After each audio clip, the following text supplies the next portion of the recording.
Assalamualaikum warahmatullahi wabarakatuh. Bismillahirrahmanirrahim. Alhamdulillahirabbil alamin. Wa bihi nasta'inu ala umuri dunya waddin. Wassallallahu ala sayyidina Muhammad wa ala alihi washabbihi ajma'in. Pemirsa dimanapun Anda berada, rahimakumullah. Utama kita panjatkan puji syukur kehadirat Allah Subhanahu wa taala karena atas limpahan rahmat, taufik, hidayah serta inayahnya sehingga kita dapat menikmati nikmat Allah yang begitu besar yang tiada dapat kita nilainya. Entah itu nikmat kesehatan, nikmat kesempatan, lebih-lebih lagi nikmat iman dan Islam yang ada pada diri kita. Salawat serta salam mudah-mudahan tersanjung terlimpah kepada Nabiullah Muhammad SAW. Kita sebagai umatnya yang pada uswatun hasanah beliau, dengan harapan kita dapat menjadi Islamul kafah yang bersama-sama surga dan mendapatkan syafaatul ummah di yaumul qiyamah besok. Pemirsa yang berbahagia, rahimakumullah. Bulan Ramadan adalah salah satu bulan yang mulia di antara bulan-bulan yang lain. Kemuliaan itu banyak sekali. Di antara kemuliaan bulan Ramadan, di sana diturunkan Al-Quran yang menjadi pedoman hidup bagi umat manusia. Sesuai dengan firman Allah, A'udzubillahi minasyaitonirrajim. Bismillahirrahmanirrahim. Syahrul Ramadan alladzi unzila fihi al-Qur'an hudan lin-nasi wa bayyinatin minal huda wal furqan. Al-ayah. Bahwa bulan Ramadan telah diturunkannya Al-Qur'an sebagai petunjuk bagi manusia.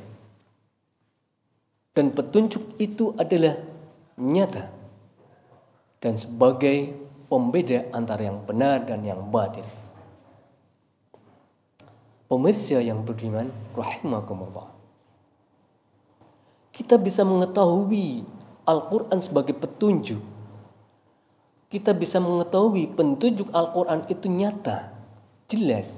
Dan kita bisa mengetahui Al-Quran itu sebagai pembeda apabila kita mau dekat, apabila kita mau tahu, apabila kita mau membacanya, apabila kita mau mengetahui kandungan maknanya, bahkan apabila kita mau mengamalkannya. Sehingga apa yang ada dalam Al-Quran kita ketahui setelah kita membacanya, memahaminya, mengetahui kandungan maknanya, bahkan kita mengamalkannya dalam kehidupan sehari-hari.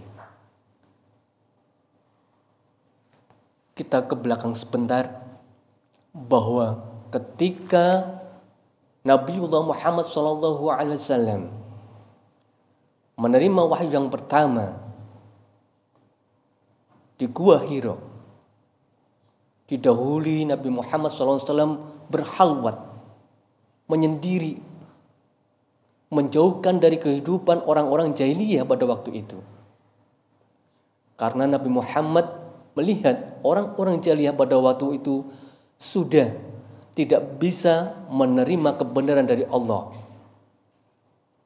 Maka kecerdasan emosional, kecerdasan spiritual, bahkan kecerdasan emosional spiritual Nabi Muhammad SAW muncul sehingga dia berhalwat menyendiri dari kebiasaan jahiliyah orang-orang kafir Quraisy. Ketika menyendiri pada usia 40 tahun di Gua Hira, Nabi Muhammad didatangi malaikat Jibril dengan menyerupai seorang laki-laki yang memakai jubah putih, yang putih, kemudian berambut hitam yang tidak menunjukkan orang dalam perjalanan jauh, menyampaikan kepada Nabi Muhammad, Iqra. Tentunya Nabi Muhammad pada waktu itu langsung menjawab, "Ma'an Nabi qori'in." Saya tidak bisa membaca. Sampai diulang 3 kali, jawabnya sama, "Ma'an Nabi qori'in." Pemirsa yang rahimakumullah, kemudian Nabi Muhammad didekap. Kemudian disampaikan, "Iqra' bismi rabbikal ladzi khalaq." Nabi Muhammad pun menirukan, "Iqra' bismi rabbikal ladzi khalaq. Khalaqal insana min 'alaq. Khalaqal insana min 'alaq. Iqra' wa rabbukal akram. Iqra' wa rabbukal akram. Alladzi 'allama bil qalam. Alladzi 'allama bil qalam. 'Allamal insana ma lam ya'lam. 'Allamal insana ma lam ya'lam." Pemirsa rahimakumullah, betapa kandungan makna yang terbesit, yang terkandung dalam Iqra' tadi, bahwa manusia yang tidak mengetahui itu bisa mengetahui apabila dia mau membaca. Apa yang dibaca? Yang dibaca adalah apa yang telah diciptakan Allah di alam semesta ini. Baik ayat-ayat qauliyah Allah maupun ayat-ayat kauniyah Allah. Orang bisa membaca tentunya harus belajar dengan proses.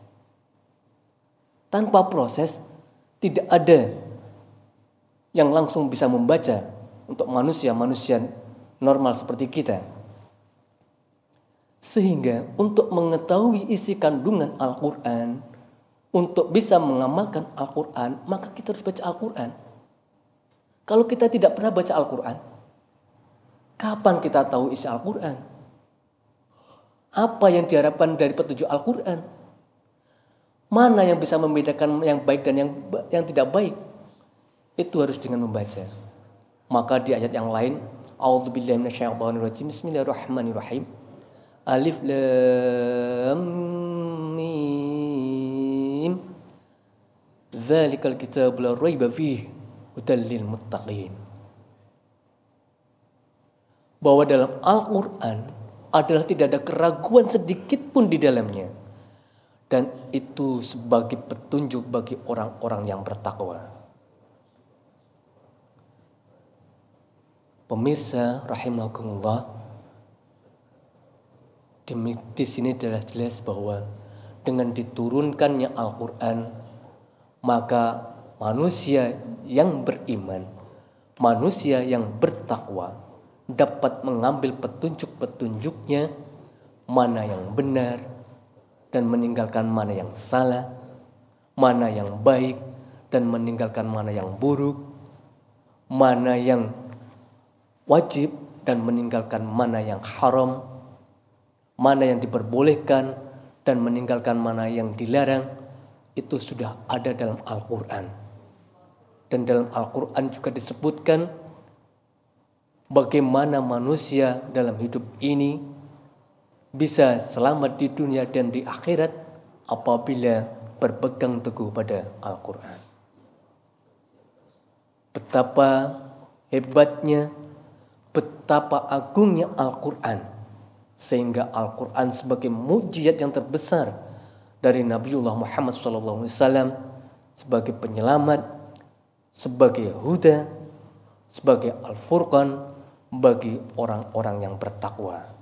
Mudah-mudahan kita sebagai umat Islam yang beriman bertakwa selalu mengikuti ajaran Al-Quran dengan sering membaca Al-Quran, mentadabburkan Al-Quran, mempelajari kandungan makna Al-Quran, bahkan kita mengamalkannya dalam kehidupan sehari-hari, dan mudah-mudahan Allah meridhai apa yang kita amalkan. Kurang lebihnya dari saya mohon maaf. Afu minkum. Wassalamualaikum warahmatullahi wabarakatuh.